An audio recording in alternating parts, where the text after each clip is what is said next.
and welcome back. Thanks for joining me for chapter 2 of The Mouse and the Motorcycle by Beverly Cleary. Chapter 2, The Motorcycle. Except for one terrifying moment when the boy had poked his finger through the mouse hole, a hungry little mouse named Ralph eagerly watched everything that went on in room 215. At first he was disappointed at the size of the boy who was to occupy the room. A little child, preferably 2 or even 3 children, would have been better. Little messy children were always considerate of leaving crumbs on the carpet. Oh well, at least these people did not have a dog.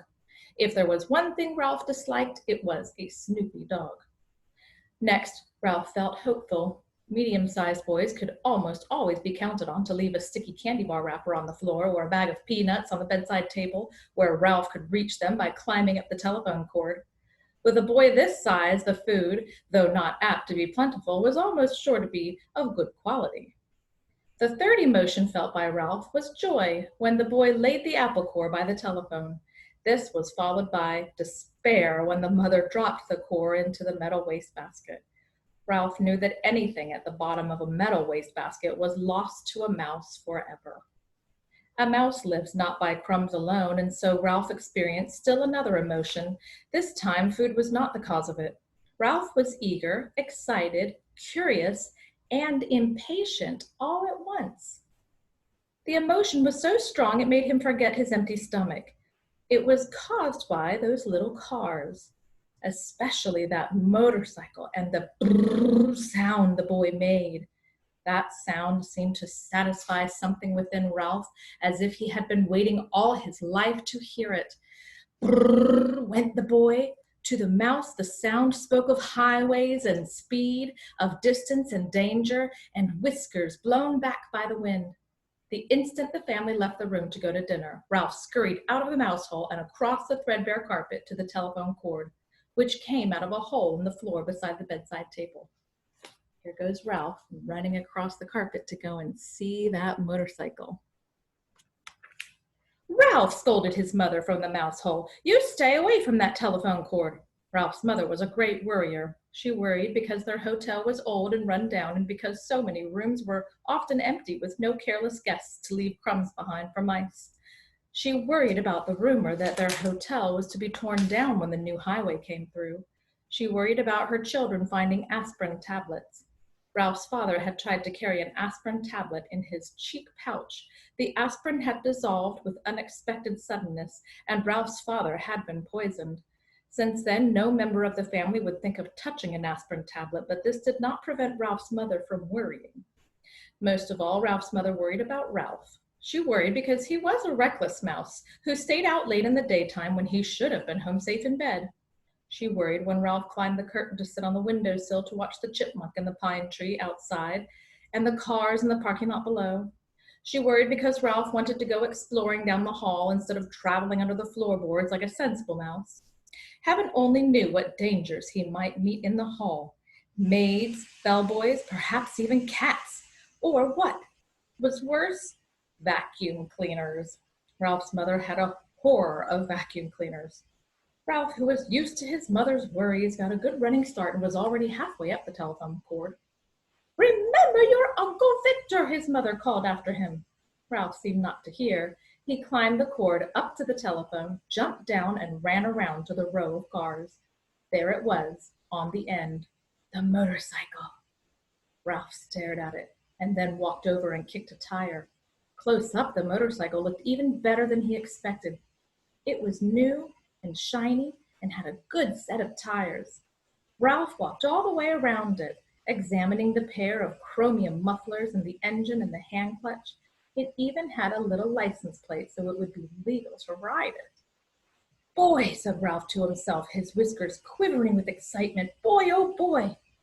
Feeling that this was an important moment in his life, he took hold of the hand grips. They felt good and solid beneath his paws. Yes, this motorcycle was a good machine, all right. He could tell by the feel. Ralph threw a leg over the motorcycle and sat jauntily on the plastic seat. He even bounced up and down. The seat was curved just right to fit a mouse.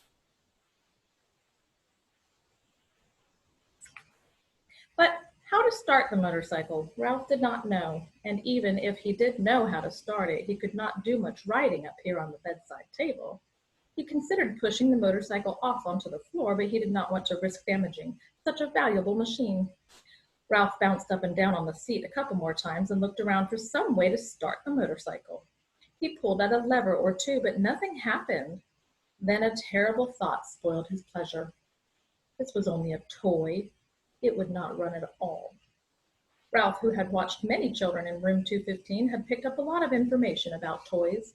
He had seen a boy from Cedar Rapids throw his model airplane on the floor because he could not make its plastic parts fit properly. A little girl had burst into tears and run sobbing to her mother when her doll's arm had come out of its socket. And then there was that nice boy, the potato chip nibbler, who stamped his feet because the batteries kept falling out of his car. But this toy could not be like all those other toys he had seen. It looked too perfect with its wire spokes and its wheels and its pair of shiny chromium exhaust pipes. It would not be right if it did not run. It would not be fair. A motorcycle that looked as real as this one had to run. The secret of making it run must be perfectly simple if only Ralph had someone to show him what it was. Ralph was not satisfied just sitting on the motorcycle. Ralph craved action. After all, what was a motorcycle for if it wasn't action? Who needed motorcycle riding lessons? Not Ralph. He tried pushing himself along with his feet. This was not nearly fast enough, but it was better than nothing. He moved his feet faster along the tabletop and then lifted them up while he coasted. Feeling braver, he bent low over the handlebars and worked his feet still faster toward the edge of the bedside table. When he worked up a little speed, he would coast around the corner. He scrabbled his feet on the tabletop to gain momentum. In a split second, he would steer to the left. At that moment, the bell on the telephone rang, half a ring, so close that it seemed to pierce the middle of Ralph's bones.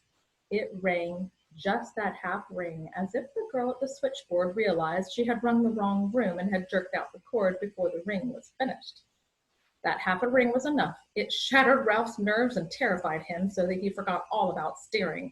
It jumbled his thoughts until he forgot to drag his heels for brakes. He was so terrified he let go of the hand grips. The momentum of the motorcycle carried him forward over the edge of the table. Down, down through space tumbled Ralph with the motorcycle.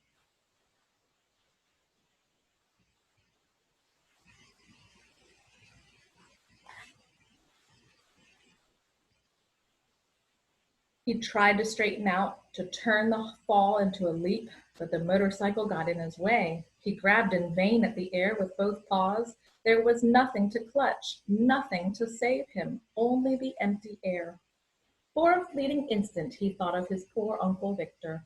That was the instant the motorcycle landed with a crash in the metal wastebasket. Ralph fell in a heap beside the motorcycle and lay still. That's the end of chapter 2.